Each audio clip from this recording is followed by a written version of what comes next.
ओम शांति। आज बाबा बच्चों को मनन शक्ति के बारे में समझाते हैं। बाबा जो महावाक्य उच्चारण करते हैं, बच्चों को अगर मनन करना आ जाए तो बच्चे बहुत खुशी में रहेंगे। मनन शक्ति से बच्चे जैसे ज्ञान सारा हजम कर लेंगे और उसके कारण शक्तिशाली बन करके रहेंगे, अतीन्द्रिय सुख का अनुभव करेंगे। ऐसे बाबा आज मनन शक्ति के बारे में बच्चों का अटेंशन खींचवा रहे हैं। मुरली का सार है, मीठे सेंसिबल बच्चे सदा याद रखो कि हम अविनाशी आत्मा हैं।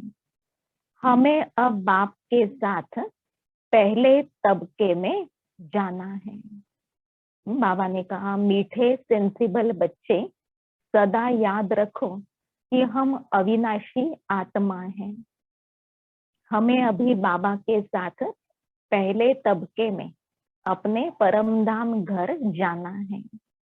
प्रश्न, कौन सी मेहनत तुम हर एक बच्चे को अवश्य करनी है?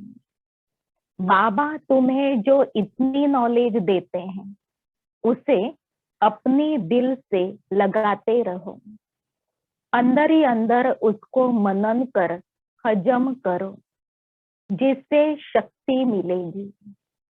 यह मेहनत अवश्य हर एक को करनी चाहिए।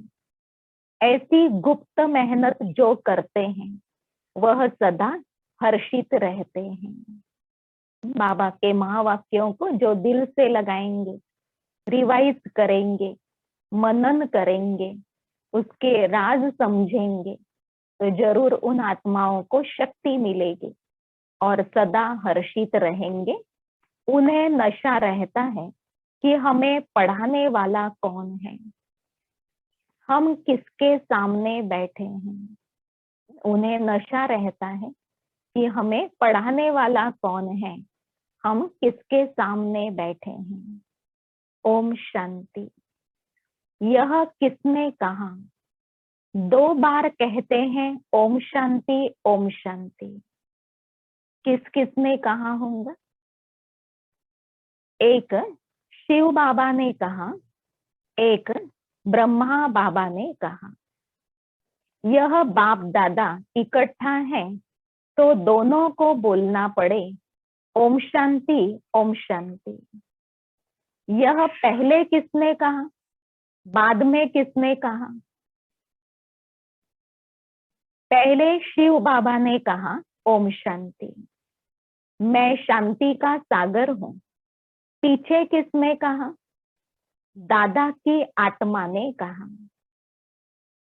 बच्चों को याद दिलाते हैं ओम शांति, मैं तो सदैव देही अभिमानी हूं, कभी देह अभिमान में नहीं आता हूं।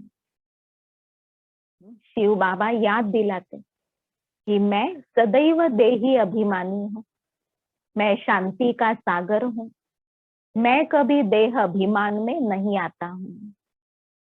एक ही बाप है जो सदैव देही अभिमानी रहते हैं। ब्रह्मा विष्णु शंकर ऐसे नहीं कहेंगे। तुम जानते हो ब्रह्मा विष्णु शंकर भी सूक्ष्म रूप हैं। तो ओम शांति करने वाला एक शिव बाबा है जिसको कोई शरीर नहीं।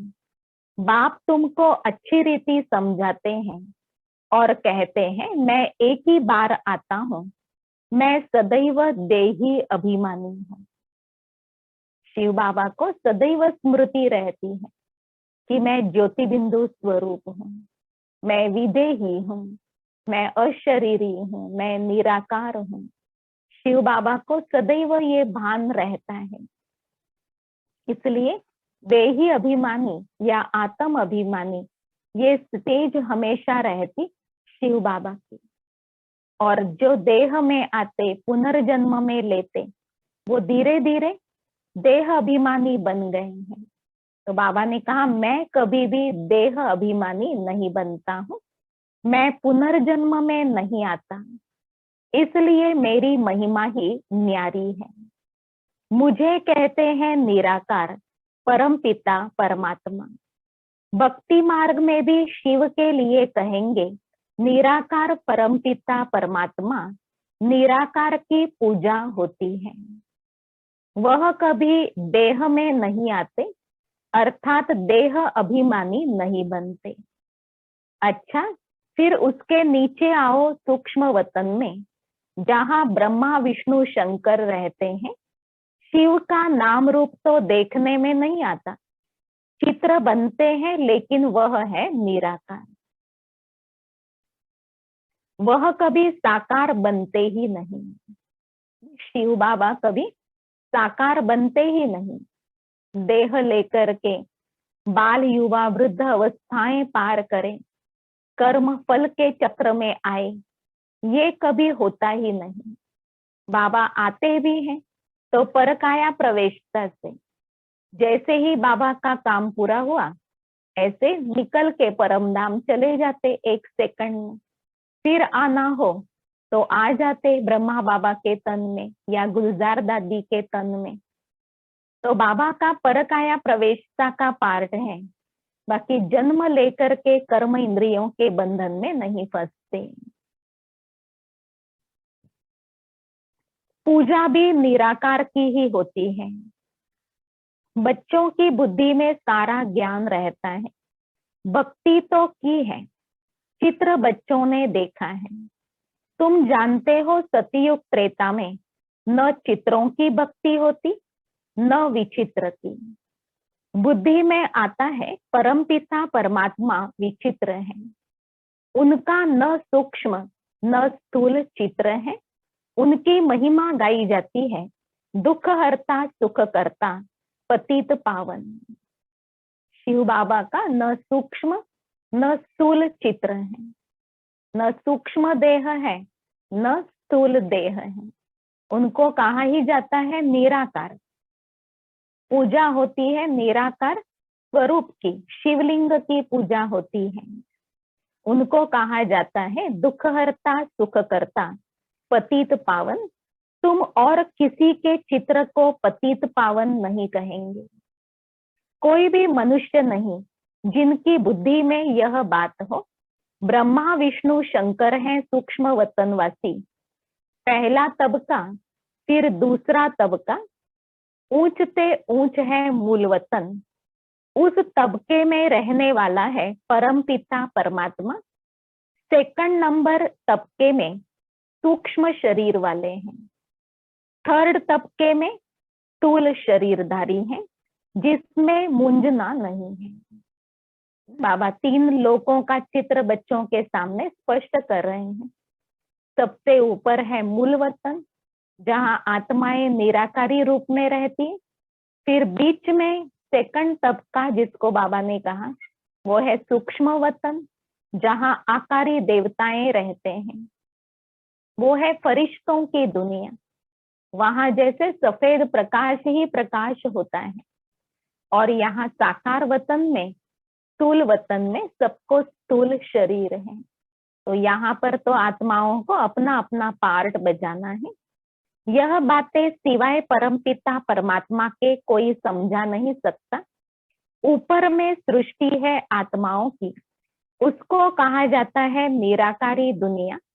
हम सब आत्माओं की दुनिया, इन कॉर्पोरियल वर्ल्ड। फिर हम आत्माएं कॉर्पोरियल वर्ल्ड में आती हैं। वहां है आत्माएं और यहाँ है जीवात्माएं। यह बुद्धि में रहना चाहिए। बरोबर हम निराकारी बाबा के बच्चे हैं। हम भी पहले निराकार बाप के पास रहते थे। निराकारी दुनिया में ही आत्माएं रहती हैं, जो अभी तक पार्ट बजाते आते रहते हैं साकार में। निराकारी दुनिया से साकार में आए, तब से लेकर के अभी तक पार्ट बजाते ही रहते हैं। एक शरीर छूटा, नया शरीर धारण किया, वो शरीर छूटा, फिर नया शरीर धारण किया। ऐसे कितने जन्मों से पार्ट बजाते ही आते साकार में। वह हो गया निराकार बाप का वतन। हम आत्मा है, यह नशा होना चाहिए। अविनाशी चीज का नशा रहना चाहिए, विनाशी चीज का थोड़े ही होना चाहिए। देह के नशे वाले को देह अभिमानी कहा जाता है। देह अभिमानी अच्छे व आत्म अभिमानी अच्छे। सेंसिबल कौन? बाबा ने कहा देह अभिमानी अच्छे या आत्म अभिमानी अच्छे। समझदार किसको कहें? सेंसिबल कौन? आत्म अभिमानी। बाबा ने कहा आत्म अभिमानी जो होते हैं वो सेंसिबल, वही अच्छे से अच्छे मनुष्य होते हैं। जो देवी देवताएं होते हैं बहुत सेंसिबल होते हैं, क्योंकि उनकी बुद्धि पारस बुद्धि होती है। जरा भी देह अभिमान रूपी अंधकार उनके अंदर नहीं होता, लेकिन आत्म दीप जगा हुआ होता है। आत्मा ही अविनाशी है, देह तो विनाशी है। आत्मा कहती है हम 84 देह लेते हैं। हम आत्मा परम धाम में बाप के साथ रहने वाली है। वहां से आते हैं यहाँ पार्ट बजाने। आत्मा कहती है ओ बाबा। साकारी सृष्टि में है साकारी बाबा, निराकारी सृष्टि में निराकारी बाबा। यह तो बिल्कुल सहज बात है। अब ब्रह्मा को कहते हैं प्रजापिता ब्रह्मा, तो यहाँ ठहरा ना। वहां हम आत्माएं सब एक बाप के बच्चे, ब्रदर्स हैं। साकारी दुनिया में भाई बहन हो गए, कहते हम सब एक बाप के बच्चे, ब्रदर्स हैं, परिवार हैं, विश्व परिवार। तो परिवार तो यहाँ कहेंगे साकारी दुनिया में। और परम धाम में क्या है? तो सब आत्मिक रूप से रहते हैं। बाबा ने कहा आत्मिक रूप से भी सब एक बाप के बच्चे ठहरे ना, ब्रदर्स हैं। बाप शिव के साथ रहने वाले हैं। परमात्मा नाम है, परमात्मा का नाम है शिव। आत्मा का नाम है शालिग्राम। आत्मा का भी रचयिता चाहिए ना, दिल में हमेशा बातें करते रहो। जो ज्ञान मिला है वह अपने दिल से लगाने की मेहनत करनी चाहिए। जो ज्ञान मिला है बाबा से, आत्मा का ज्ञान मिला, रचना का, ड्रामा का ज्ञान मिला, बाबा के बारे में पूरा परिचय मिला, कर्म फल पुनर्जन्मों के बारे में पूरा ज्ञान मिला, तीन लोक और तीनों कालों के बारे में बाबा ने ज्ञान दिया। ऐसे बाबा ने बहुत तरह का ज्ञान का विस्तार दिया है। तो बाबा कहते हैं रोज के रोज बाबा बच्चों को जो बातें समझा रहे हैं, इन महावाक्यों को बच्चों ने दिल से लगाना चाहिए और ये बातें हजम करनी चाहिए, धारण करनी चाहिए। जो ज्ञान मिला है वह अपने दिल से लगाने के लिए मेहनत करनी है। आत्मा विचार करती है, पहले पहले तो यह निश्चय करो कि हम आत्मा बाप के साथ रहने वाले हैं। बाबा कहते पहले पहले तो यह निश्चय करो कि हम आत्मा बाप के साथ रहने वाले। तो परमधाम घर याद आएगा, परमधाम घर की अनुभूति करेंगे और परमधाम में बाबा को साथ में अनुभव करेंगे। तो ये संकल्प आने से, स्मृति आने से कि हम आत्मा वास्तव में परमधाम के बाबा के साथ रहने वाली आत्माएं हैं, स्मृति आने से साथ साथ धारणा होगी, हजम भी होगा। हम उनके बच्चे हैं तो जरूर वर्षा मिलना चाहिए। यह भी तुम जानते हो, यह जो आत्माओं का झाड़ है उनके पहले जरूर बीज होता है। इतना बड़ा आत्माओं का झाड़ है, उनके पहले बीज का महत्व है। बीज का सारे पत्तों से, आत्माओं से कनेक्शन है। तो बीज कौन है? वो है शिव बाबा, और वो आज भी सारे विश्व को शक्तियां दे रहे हैं। कोई लेते, कोई नहीं लेते उनसे, लेकिन आज भी वो अपनी वाइब्रेशन सारे विश्व की आत्माओं को दे ही रहे हैं, क्योंकि वो बीज हैं, उनका सबके साथ संबंध है। जैसे सिजरा बनाते हैं, बड़ा बाप, फिर उनसे 2-4 बच्चे निकले, फिर उनसे और निकलते हैं। 1-2 वृद्धि को पाते पाते झाड़ बड़ा हो जाता है। बिरादरी का नक्शा होता है, फलाने से फलाना निकला। तुम बच्चे जानते हो मूल वतन में सभी आत्माएं रहती हैं, उनका भी चित्र है। ऊंच से ऊंच है बाप, तुम बच्चों की बुद्धि में है। बाबा इस शरीर में आया हुआ है, रूहानी बाप इनमें आकर रूहों को पढ़ाते हैं। सूक्ष्म वतन में तो नहीं पढ़ाएंगे, पढ़ाना यहाँ साकार में है। इसलिए शिव बाबा अपना मूल वतन छोड़ करके यहाँ साकार में आए और साकार तन के द्वारा साकारी बच्चों को पढ़ाया। सतयुग में यह नॉलेज किसको भी नहीं रहती, बाप ही इस संगम युग पर आकर यह नॉलेज देते हैं। इस मनुष्य सृष्टि रूपी झाड़ की नॉलेज कोई को है नहीं। कल्प की आयु ही बहुत बड़ी लिख दी है। अभी बाप तुमको समझाते हैं, बच्चे अभी तुमको फिर घर चलना है।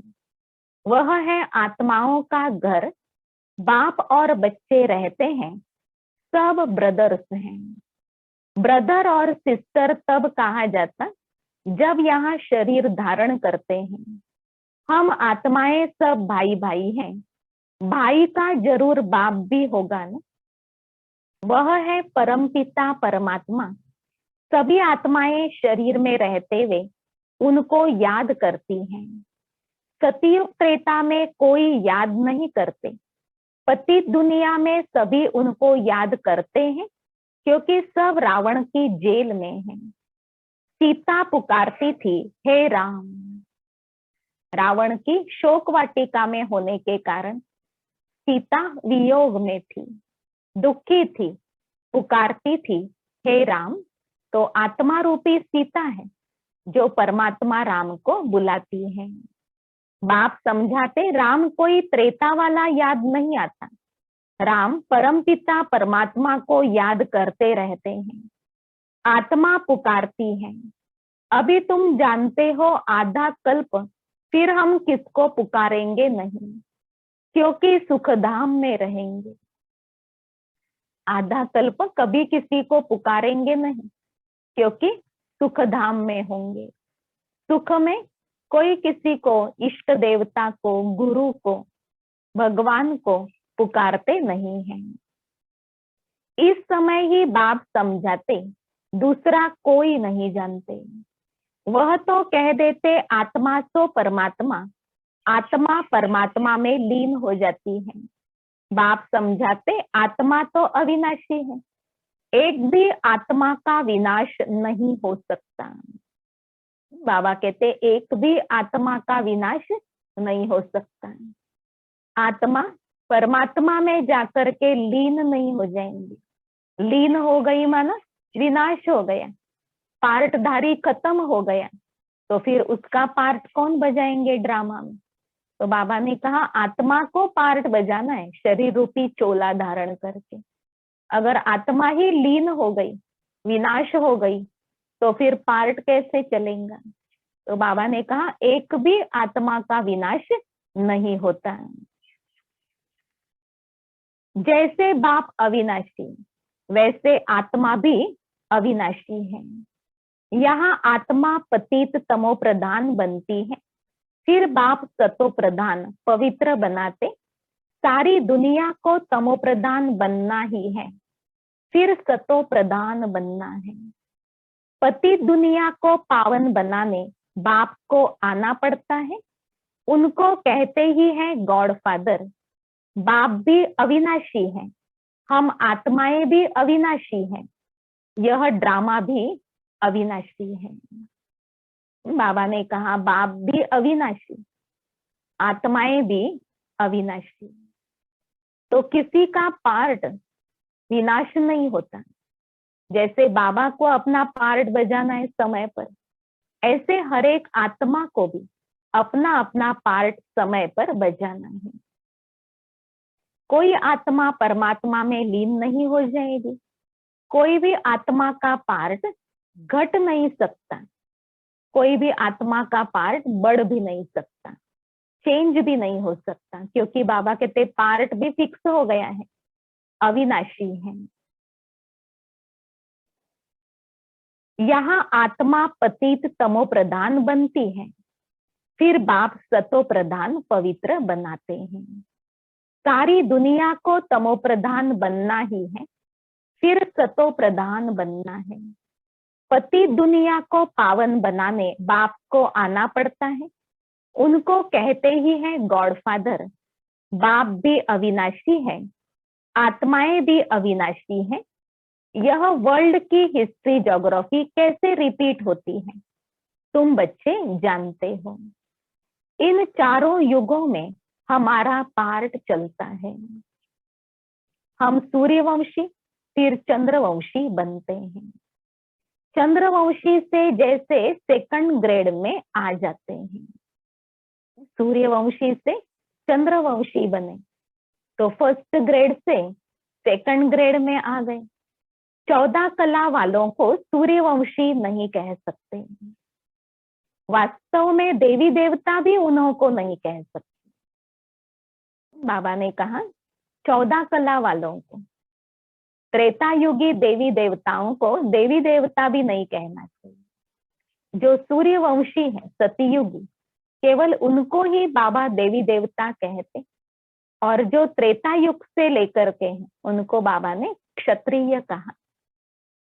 देवी देवता 16 कला संपूर्ण निर्विकारी हैं। राम को 14 कला संपन्न कहेंगे। तुम्हारे में ही 84 जन्मों का हिसाब किताब समझाया जाता है। नई चीज फिर पुरानी होती है तो वो मजा नहीं रहता।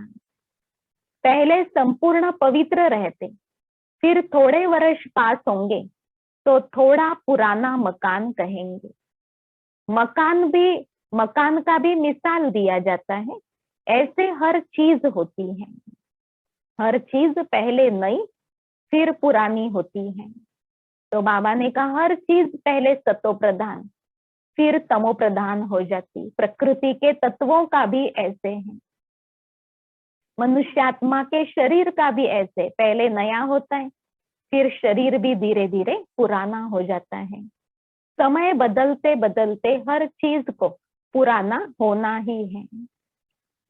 यह दुनिया भी एक मांडवा है, यह आकाश तत्व बहुत बड़ा है, इसका कोई अंत नहीं। इनकी एंड कहाँ है वह निकाल नहीं सकते, चलते जाओ एंड हो नहीं सकती। बाबा ने कहा आकाश तत्व की एंड नहीं हो सकती। ऐसे इतना बड़ा ये बेहद का आकाश तत्व है।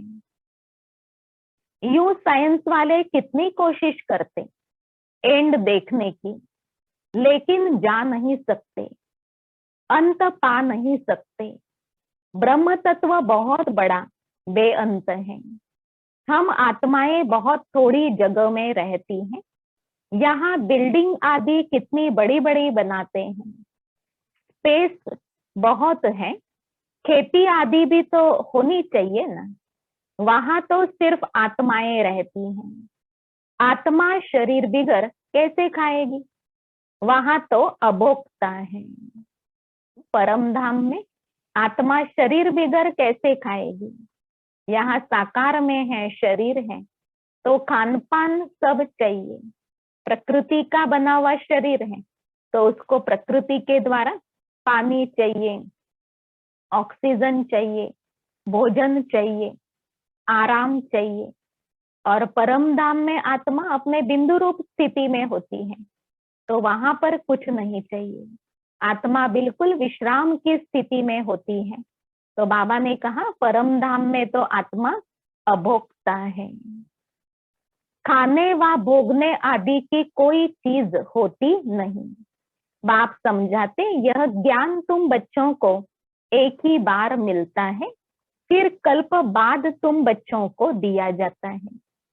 तो यह नशा होना चाहिए।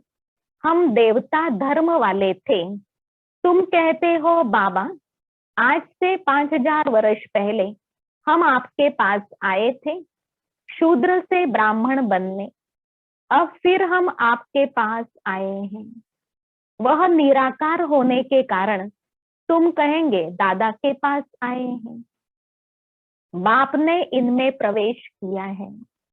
बाप कहते जैसे तुम ऑर्गन्स लेकर पार्ट बजाते हो, वैसे ही मैं भी ऑर्गन्स का आधार लेता हूँ, नहीं तो मैं पार्ट कैसे बजाऊं। शिव बाबा को भी शरीर चाहिए पार्ट बजाने के लिए, ज्ञान देने, दृष्टि देने के लिए, शक्तियां देने के लिए, प्यार देने के लिए। बाबा ने ब्रह्मा तन का आधार लिया, फिर गुलजार दादी के तन का आधार लिया, क्योंकि शिव बाबा कहते अगर मैं साकार तन में न आऊं तो मैं पढ़ाऊं कैसे। बाप ने इनमें प्रवेश किया है।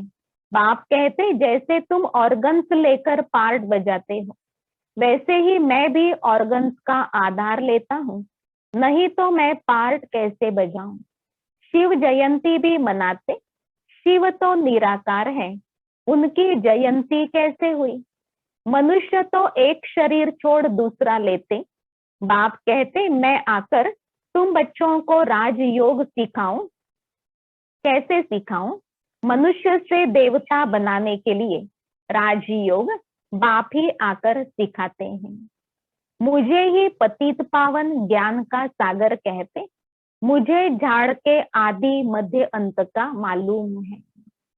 बाबा के पास कौन सा ज्ञान है, तो मुख्य सृष्टि के आदि मध्य अंत का ज्ञान, सारे कल्प वृक्ष के विस्तार का ज्ञान, हर एक मनुष्य आत्मा के बारे में बाबा पूरी रीति जानते, हर एक की जीवन कहानी जानते, लेकिन एक एक का कितना बताएं।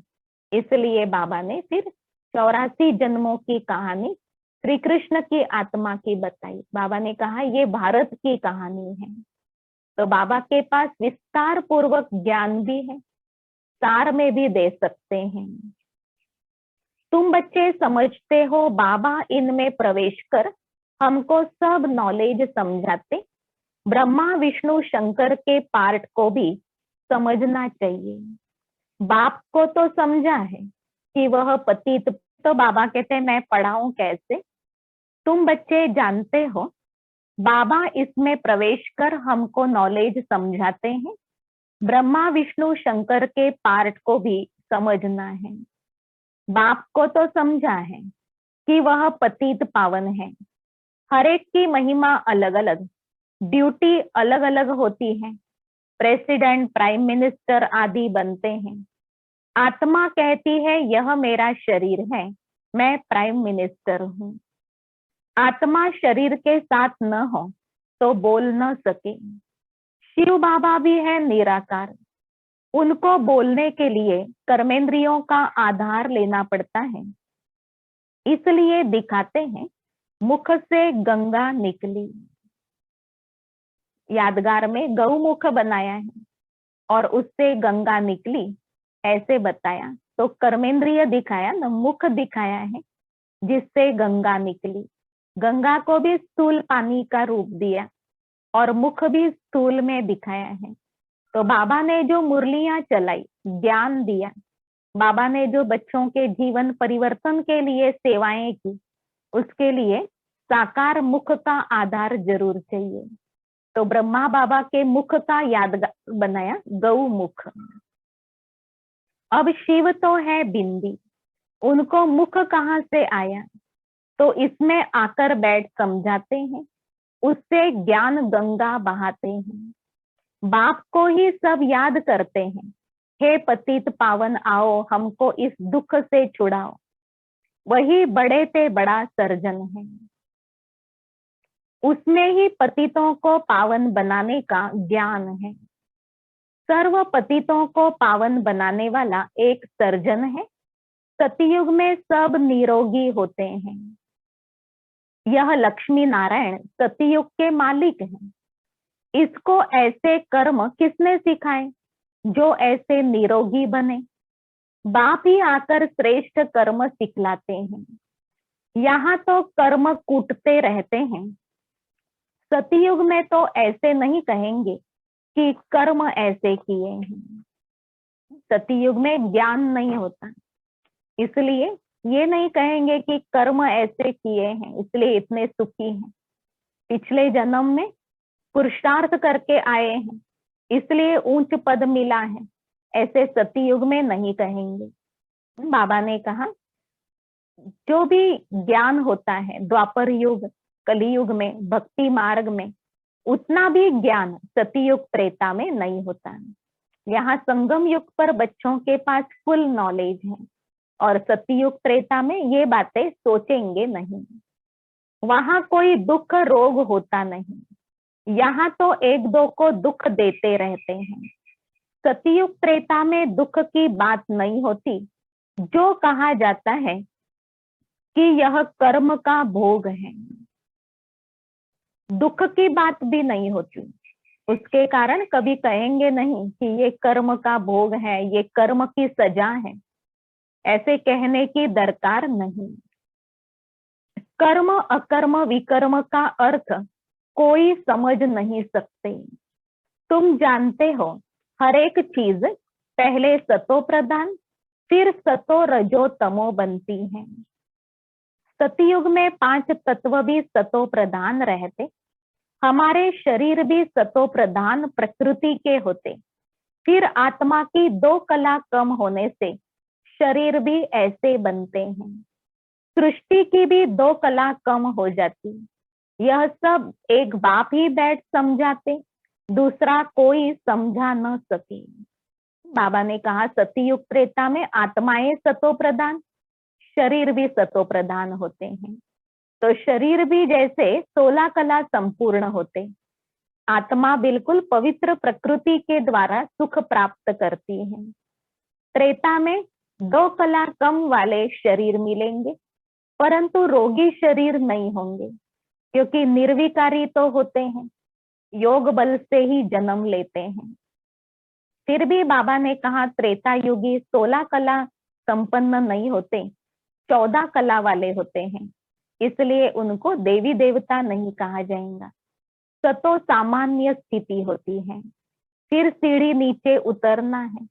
2 कला कम से लेकर के फिर 8 कला कम हो जाती आत्मा की, और आत्मा का पतन होता जाता। सृष्टि पुरानी, शरीर भी पुराने। भले किसी बच्चे का शरीर है तो भी बाबा कहेंगे पुराना शरीर है, क्योंकि पुराने तत्वों से पुरानी दुनिया में बना हुआ शरीर है। और नई दुनिया के जो सतो प्रधान शरीर होते हैं उनकी तो बात ही अलग है। बाबा ने कहा वो बिल्कुल निरोगी होते हैं। ऐसा निरोगी किसने बनाया? सुप्रीम सर्जन की याद से। संगम युग पर आत्मा ने इतना सुप्रीम सर्जन की शक्ति ली जो निरोगी शरीर मिलते हैं जन्म जन्मांतर के लिए। यह बातें एक बाप ही बैठ समझाते, दूसरा कोई समझा न सके। अच्छा, मीठे मीठे सिकिलधे बच्चों प्रति माता पिता बाप दादा का याद प्यार और गुड मॉर्निंग। रूहानी बाप की रूहानी बच्चों को नमस्ते। रूहानी बच्चों की रूहानी बाप दादा को याद प्यार, गुड मॉर्निंग और नमस्ते। धारणा के लिए मुख्य सार। पहला, अभी से ही बाप की श्रीमत पर ऐसे श्रेष्ठ कर्म करने हैं जो फिर कभी कर्म कूटने न पड़े, अर्थात कर्मों की सजाएं न खानी पड़े। बाबा ने कहा बाबा की श्रीमत पर श्रेष्ठ कर्म करने हैं जिसका फल सुख मिलता रहे और कभी कर्म कूटने न पड़े, अपने कर्मों के कारण पश्चाताप करना न पड़े, दुखी होना न पड़े। दूसरा, किसी भी विनाशी चीज का नशा नहीं रखना है। देह का, देह की पोस्ट पोजीशन का, देह के रख रखाव का, संबंधों का, वस्तुओं का, प्रॉपर्टी का, किसी भी बात का स्थूल नशा न हो। यह देह भी विनाशी है, इसका भी नशा नहीं रखना है। सेंसिबल बनना है, आत्म अभिमानी बनना है, देही अभिमानी बनना है कि हम आत्मा इस शरीर के द्वारा कार्य करते हैं। हम आत्मा है, कर्मेंद्रियों के द्वारा करा रहे हैं। जो देवी देवताओं की स्थिति होती है कि वो देह अभिमान में नहीं आते, ऐसे बाबा ने कहा सेंसिबल बनना है देवी देवताओं जैसा। वरदान, फरमान की पालना द्वारा सर्व अरमानों को खत्म करने वाले माया प्रूफ भव। फरमान की पालना द्वारा सर्व अरमानों को खत्म करने वाले माया प्रूफ भव। अमृत वेले से लेकर रात तक दिनचर्या में जो भी फरमान मिले हुए हैं उसी प्रमाण अपनी वृत्ति, दृष्टि, संकल्प, स्मृति, सर्विस और संबंध को चेक करो। इतनी सारी बातों को चेक करने के लिए कहा बाबा ने। अमृत वेले से लेकर के रात तक जो बाबा ने फरमान दिए हैं उस पर हम कितना चलते, हमारी दृष्टि, वृत्ति अर्थात हमारी जो विचारधारा है, दूसरों को, वस्तुओं को, व्यक्तियों को देखने की जो हमारी दृष्टि है वो कितनी बाबा के आज्ञा प्रमाण चलती है। फिर कर्म, संबंध, संपर्क, कहाँ तक हम दिनचर्या में बाबा की आज्ञा प्रमाण यूज कर रहे हैं। जो हर संकल्प, हर कदम फरमान का पालन करते उनके सब अरमान खत्म हो जाते हैं। जो हर कदम अर्थात हर कर्म में और हर संकल्प में भी बाबा के फरमान का पालन करते उनकी सारी हद की इच्छाएं समाप्त हो जाती हैं, अरमान समाप्त हो जाते हैं। अगर अंदर में पुरुषार्थ का व सफलता का भी अरमान रह जाता है तो जरूर कहाँ न कहाँ कोई न कोई फरमान का पालन नहीं हो रहा है, अभी बहुत पुरुषार्थ करना है, अभी ये बाकी है, ये स्थिति बनाना बाकी है, जितना होना चाहिए उतना नहीं है। ऐसे अगर अरमान है, इच्छाएं हैं, पुरुषार्थ की भी इच्छा, भले वो शुभ इच्छा है, शुभ कामना है, तो भी बाबा ने कहा जरूर कोई ना कोई फरमान का पालन नहीं हो रहा, जरूर बाबा की आज्ञा पर चलने में कमी रह गई, इसलिए कोई ना कोई अरमान है। तो जब भी कोई उलझन आए तो चारों ओर से चेक करो, इससे माया प्रूफ स्वतः बन जाएंगे। जब भी कोई उलझन आए, जब भी किसी बात में कंफ्यूज हो जाओ, क्या करूं, कैसे करूं, कैसे होगा, क्या करना चाहिए, तो उसमें बाबा ने कहा बाबा की आज्ञाओं को कहाँ तक हमने समझा है, दृष्टि के लिए, वृत्ति के लिए जो आज्ञा मिली हुई है उसको हम कहाँ तक पालन कर रहे हैं। ऐसे ही कर्म के लिए, फिर संबंध संपर्क के साथ व्यवहार करने में कहाँ तक हम बाबा की आज्ञा का पालन कर रहे हैं, किसमें कमी है, वो क्लियर करो। तो बाबा ने कहा जो उलझन है वो समाप्त हो जाएगी और माया प्रूफ बन जाएंगे। स्लोगन, अपनी सूक्ष्म कमजोरियों का चिंतन करके उन्हें मिटा देना, यही स्वचिंतन है। अपनी सूक्ष्म कमजोरियों का चिंतन करके उन्हें मिटा देना, यही स्वचिंतन है।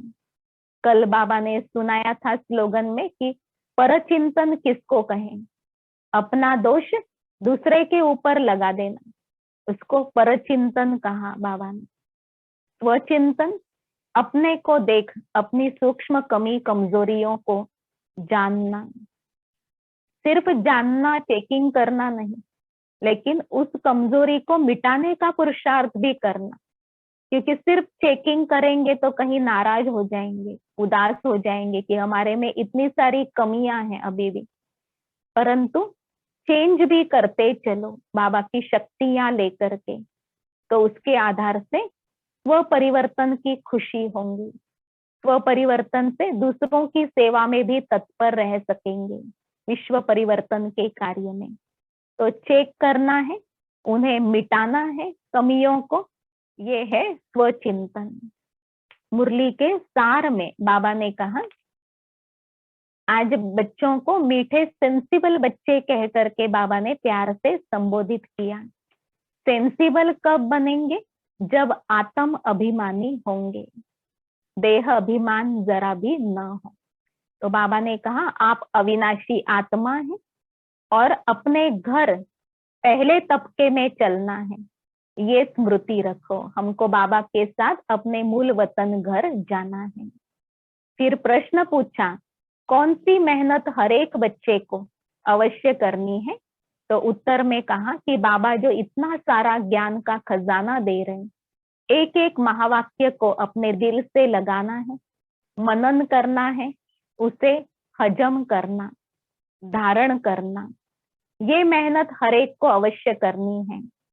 जो ऐसी गुप्त मेहनत करेंगे वो हर्षित रहेंगे, उन्हें नशा रहेगा कि हमको पढ़ाने वाला कौन है, हम किसके सन्मुख बैठे हैं। फिर ओम शांति कहा कि ये ओम शांति एक तो शिव बाबा कहते कि मैं शांति का सागर हूँ, शांति धाम से आया हूँ, और दूसरी ओम शांति ब्रह्मा बाबा कहते, वो भी याद दिलाते कि मैं शांत स्वरूप हूँ, वो भी शांति के किरणें देते बच्चों को।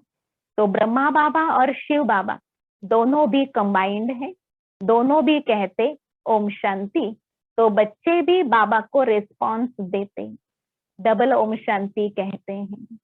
और आज के वरदान में बाबा ने फरमान याद दिलाए, बाबा की जो आज्ञाएं हैं वो याद दिलाई। सारे दिन की दिनचर्या के लिए बाबा ने आज्ञाएं दी हुई हैं। जैसे रविवार को हमने अव्यक्त वाणी सुनी, उसमें बाबा ने कहा जो भी अवज्ञाएं करते हैं उनको उदासी का अनुभव होता है। कारण क्या हुआ, तो अवज्ञाएं। ऐसे तो हर एक अपने आप को बाबा का आज्ञाकारी बच्चा ही समझते हैं, परंतु बाबा ने कहा आज्ञाकारी में भी अलग अलग प्रकार हैं। कोई आज्ञा की स्मृति रखते हुए बाबा के आज्ञा प्रमाण चलते हैं, और कई हैं जो आज्ञाओं की स्मृति नहीं रहती, तो कब आज्ञा पर चले, कब आज्ञा पर नहीं चले। तो पहले नंबर के, सेकंड नंबर के, दोनों ही प्रकार के बच्चों को बाबा ने इशारा दिया कि आपको संपूर्ण आज्ञाकारी बनने के लिए आज्ञाओं की स्मृति रखनी है कि दृष्टि के लिए बाबा की क्या आज्ञा है, वृत्ति हमारी कैसी हो किसी व्यक्ति के प्रति, वस्तुओं के प्रति या धन के प्रति, वाइब्रेशन के प्रति, हर बात के लिए जो हमारी गहरी सोच है उसके बारे में बाबा का डायरेक्शन मिला हुआ है। शुभ वृत्ति हो, रहम भाव हो, क्षमा भाव भी हो, समय समय पर कौन सी वृत्ति को धारण करके बिहेव करो, उसके बारे में बाबा ने आज्ञाएं दी हुई हैं। तो इतना सारा ज्ञान जो सुना उसको कहाँ तक हमने आज्ञा के रूप में, फरमान के रूप में धारण किया है। बाबा ने कहा इसको चेक करना है, अगर धारण किया है तो उसकी निशानी सारे अरमान समाप्त हो जाएंगे, कोई इच्छाएं नहीं रहेंगी। जैसे पाना था वो पा लिया, सब कुछ हमें मिला है, ऐसे ही संकल्प रहेगा। और कोई शुभ इच्छा कि अभी और पुरुषार्थ करना है, फलानी अवस्था बनानी है, ये तो रह गया, अभी तक ये नहीं किया, अभी तक ये ठीक करना है, तो शुभ इच्छा भी है। तो भी बाबा ने कहा इसका भी कारण यही है कि बाबा के फरमान पर चलने में कमी है। तो फरमान पर चलते चलो तो सारे अरमान पूरे हो जाएंगे, कोई अरमान बाकी नहीं रहेंगे। ये आज का बाबा का इशारा है। ओम शांति।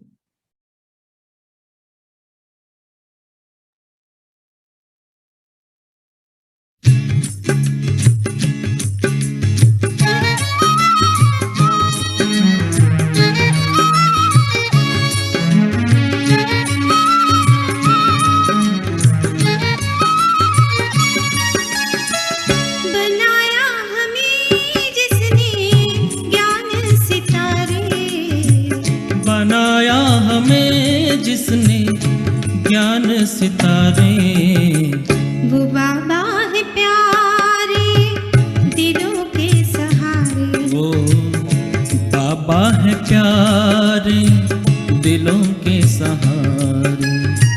बनाया हमें जिसने ज्ञान सितारे, वो बाबा है प्यारे दिलों के सहारे, वो बाबा है प्यारे दिलों के सहारे।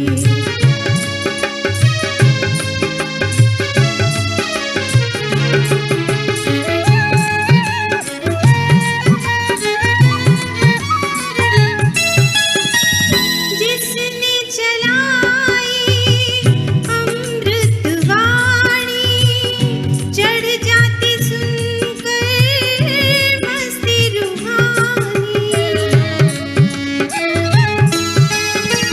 जिसने चलाई अमृत वाणी, चढ़ जाती सुनकर मस्ती रूहानी। भूल जाते माया के दुख दर्द सारे, भूल जाते माया के दुख दर्द सारे, वो बाबा है प्यारे दिलों के सहारे, वो बाबा है प्यारे दिलों के सहारे।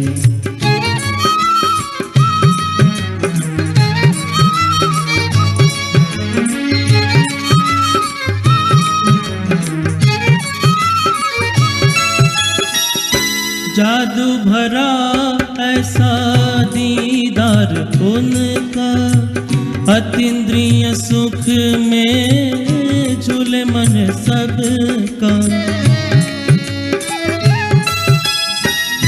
जादू भरा ऐसा दीदार उनका, अतीन्द्रिय सुख में झूले मन सबका। ज्ञान